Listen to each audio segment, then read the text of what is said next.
Bienvenidos a un nuevo análisis. Hoy vamos a tomar un documento legal que a primera vista parece súper denso y complejo. Hablamos de la casación número 2791-2022 de Lima Este, emitida por la Corte Suprema de Justicia del Perú.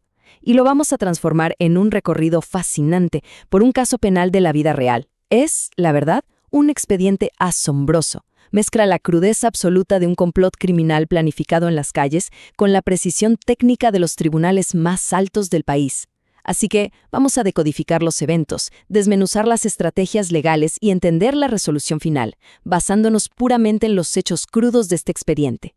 La idea es hacer que todos esos vericuetos legales sean absolutamente claros y accesibles. Bueno, entremos de lleno en esto. Imaginemos por un momento el siguiente escenario. ¿Qué sucede cuando el arma utilizada en un crimen pertenece a las mismas personas que juraron proteger a la ciudadanía? Esta es, de hecho, la tensión central que guía todo nuestro análisis de hoy. Es el corazón de este caso judicial. Por un lado, tenemos a las fuerzas del orden combatiendo a los criminales, y por el otro, la escalofriante posibilidad de que los instrumentos letales de esos criminales provengan de los propios guardianes de la ley. No vamos a adelantar el final todavía, pero mantengamos esta interrogante en mente mientras armamos el rompecabezas. Sección 1. Un asesinato frustrado. Para entender el tremendo debate legal que llegó hasta la Corte Suprema, primero tenemos que ir a las calles y repasar los hechos concretos. Pensemos en la rapidez con la que ocurre todo esto. Madrugada del 6 de marzo de 2020, en el distrito de Santa Anita. A las 6:30 de la mañana, un patrullero que rondaba por las líneas del tren es interceptado por una persona, presa del pánico, que da un aviso urgente. 3 sujetos estaban merodeando la zona listos para asesinar a un empresario local. El informante dio descripciones exactas de la ropa, incluyendo un buzo militar y pantalones rojos. Bueno, la policía no perdió un segundo. A las 6:38 de la mañana, estamos hablando de apenas 8 minutos después de la alerta, irrumpen en el Parque de las Aguas. Los 3 sujetos, que coincidían perfectamente con la descripción, se dan cuenta e intentan huir despavoridos, abandonando una mochila en el proceso. Afortunadamente, la acción táctica fue rapidísima y lograron arrestarlos a los pocos metros. Y aquí viene lo que verdaderamente nos vuela la cabeza. El escalofriante contenido de esa mochila de lona gris marca Porta, que los sospechosos dejaron tirada. Adentro, los agentes encontraron una pistola Taurus negra calibre 380 auto, completamente abastecida con 10 balas listas para disparar. Pero eso no es todo. Había evidencia innegable de que este crimen estaba súper calculado. Encontraron un croquis dibujado a mano señalando el río Surco y el Parque de las Aguas, con una inquietante X que decía literalmente Objetivo Parque Gardenias. Sumado a eso, hallaron documentos y libretas que apuntaban directamente a uno de los detenidos. O sea, esto no era un asalto al azar que salió mal, era un ataque minuciosamente planificado y que estaba a punto de ejecutarse. Pasamos a la sección 2, el arma del oficial.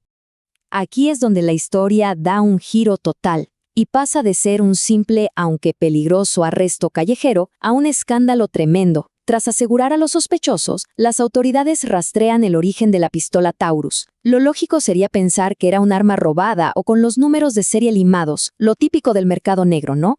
Pero resulta que el número de serie reveló algo alarmante. La pistola estaba registrada de manera completamente legal, y su dueño era nada más y nada menos que un suboficial de tercera de la Policía Nacional del Perú, Sergio Luis Ramos Guerra, un oficial en servicio activo de la comisaría de Bayóvar. Este hallazgo insospechado cambió el rumbo de toda la investigación policial y abrió un expediente criminal paralelo de extrema gravedad. Vamos a ver cómo se fue construyendo esta conspiración paso a paso.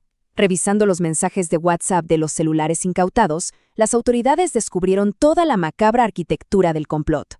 Todo se estaba orquestando desde el penal Castro Castro, donde un recluso coordinaba el asalto y el asesinato enviando fotos del empresario y dando las órdenes. Los sospechosos se reunieron en la madrugada, habiendo acordado un pago de 5,000 soles por hacer el trabajo sucio. Y el paso clave aquí, la pieza que faltaba, para llevar a cabo el atentado, el arma de fuego fue alquilada a los sicarios, presuntamente, por el propio oficial de policía dueño del arma, quien además la entregó cerquísima de su zona de patrullaje. Sección 3. La defensa del acusado. Con las cartas sobre la mesa, el caso entra de lleno a los tribunales y se genera un choque legal verdaderamente fascinante. Por un lado, la Fiscalía es implacable.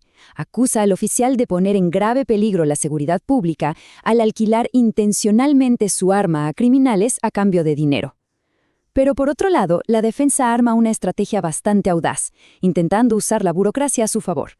Primero, dijeron que el arma en realidad había sido robada. Y segundo, y aquí está el núcleo de su argumento legal, afirmaron que su posesión original era totalmente lícita. Presentaron un certificado de armas válido de la Policía Nacional, argumentando que era imposible acusarlo de tenencia ilegal de armas porque él tenía el papelito, la autorización administrativa perfecta para poseer esa pistola. Obviamente, los juzgados inferiores no le creyeron el cuento del robo y lo condenaron, decisión que luego fue confirmada por la Sala de Apelaciones. Sin embargo, la defensa no dio el brazo a torcer. Insistieron a más no poder con el tema de la licencia, alegando que los tribunales habían aplicado mal la ley. Presentaron un recurso de casación, y es así como el caso sale de las cortes locales y escala hasta la máxima instancia de debate en el país, la Sala Penal Permanente de la Corte Suprema. Ahí es donde se libra la verdadera batalla sobre cómo interpretar la ley penal. Llegamos a la sección 4, el análisis de la Corte. Nos sumergimos de lleno en lo legal. Hay que entender que el trabajo de la Corte Suprema aquí no es volver a interrogar testigos o examinar la mochila. Su trabajo es puramente intelectual, desenredar el nudo legal y decidir si los jueces anteriores aplicaron bien la ley. Para eso, tenemos que mirar con lupa el artículo 279G del Código Penal peruano, que es la norma en el centro de todo este huracán legal, y la que rige el uso y porte de armas. Toda la esperanza de la defensa estaba puesta en forzar una interpretación de este artículo para anular el juicio por ese supuesto tecnicismo de la licencia. Y aquí está el truco de la defensa. Resulta que el artículo 279G abarca distintos escenarios. El primer párrafo castiga a quien porta armas sin estar debidamente autorizado. La defensa se agarró de este pedacito y gritó: «Miren, el oficial sí tenía autorización, aquí está el certificado». Pero, y este es un pero gigante, omitieron convenientemente el segundo párrafo de la ley. Ese apartado castiga, y con mucha dureza, a quien preste, alquile o facilite un arma sabiendo que se va a usar para un delito. Así que la Corte Suprema se remangó las mangas y separó claramente las cosas. Una cosa es tener el permiso para poseer el arma y otra, muy distinta, es cometer el acto criminal de alquilarla a sicarios. La lógica que aplica el alto tribunal es, francamente, lapidaria para la defensa. Con una claridad absoluta, la Corte establece que, incluso si admitimos que el oficial tenía una licencia perfectamente legal, ese detalle es completamente irrelevante para el segundo párrafo de la ley. ¿Por qué? Porque el delito no fue tener un arma escondida en su casa sin registro. El crimen fue el acto consciente, activo y malicioso de alquilar su pistola letal para facilitar un asesinato por encargo. O sea, un certificado administrativo jamás, bajo ninguna circunstancia, te da licencia de impunidad para armar a delincuentes. Y con esto entramos a la sección 5, el veredicto final. Llegando ya a la conclusión, la Corte tenía que decidir el destino del policía. Reconocieron que, sí, en el juicio inicial hubo un pequeñísimo error al no mencionar explícitamente el certificado de propiedad, pero aplicaron la valoración conjunta. Básicamente, esto significa mirar el bosque completo y no solo una hojita que cayó al piso. Al juntar los testimonios de los sicarios, los mensajes de WhatsApp, el pago acordado y el contexto del arresto, la participación del policía era innegable. Un simple papel administrativo no podía, ni por asomo, borrar la tremenda montaña de evidencia en su contra. Y bueno, una vez agotados todos los recursos legales y desechadas las excusas burocráticas, llegamos al veredicto definitivo de los magistrados. 10 años de pena privativa de la libertad para el suboficial de policía. 1 década en prisión por el delito de peligro común y uso ilegal de arma de fuego, condenado por traicionar su uniforme al alquilar su arma legal para fines de sicariato. A nivel macro, esto nos deja una lección clarísima. El sistema judicial ha sentado un precedente contundente. Las formalidades burocráticas y los papeles legales no pueden ser usados como un escudo o una cortina de humo para tapar delitos. Cuando se prueba de manera tan clara el núcleo del acto criminal, que aquí fue nutrir de armas al mundo delictivo, la justicia tiene que ver más allá del papeleo. Se castiga la verdadera y oscura intención detrás del acto, sin dejar que los tecnicismos saboteen la verdad. Y para cerrar este análisis, queda una reflexión que es inevitable hacernos. Hemos visto cómo una herramienta que, en teoría, debería existir para mantener el orden y protegernos a todos, terminó escondida en la mochila de unos sicarios a punto de ejecutar a alguien.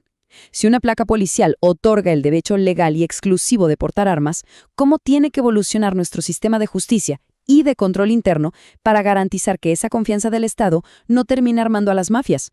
Es una pregunta compleja sobre esa delgadísima línea entre la autoridad y la criminalidad.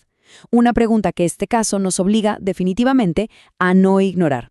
Muchísimas gracias por acompañarnos en esta explicación legal y nos encontramos en el próximo análisis.